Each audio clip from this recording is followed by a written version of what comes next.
representing Lori in this highly contentious fight that's garnered a lot of attention. Tell me what your reaction is.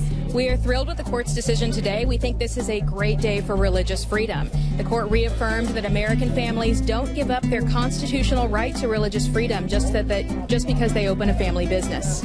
Lori, when I talked to you before, I remember you telling me the Greens, the owners of Hobby Lobby, they didn't come to this fight. The fight came to them, and what a fight it has been for them. Absolutely. Yes, it certainly has. This wasn't something the Greens wanted to do, taking on the federal government, taking it all the way to the Supreme Court, but it's something they believe they had no choice but to do. The government was requiring them to do something that violated their faith. They have always tried to run this company according to their faith. That's why they pay their employees double minimum wage.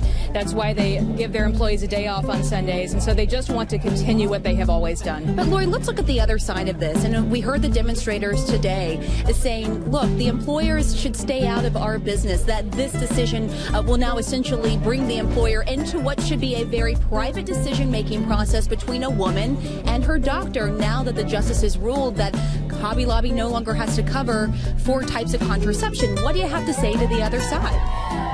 Hobby Lobby would love to stay out of this and leave this decision to a woman and her doctor. It's the federal government that told them that they had to be involved and cover these things, even though they violated the Green family's faith. What the Supreme Court said today is that the government has a lot of different options before it and a lot of different ways to get these 4 contraceptives to these women without involving the Green family.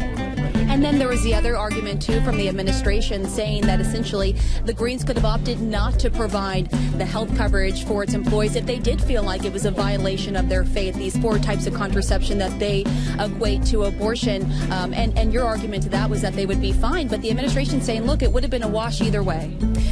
We don't think it would have been a wash. The Greens have always provided excellent benefits for their employees, and so they would have been paying taxes to the IRS, $2,000 per employee, plus they would have had to raise wages in order to make it even and make sure their employees came out okay.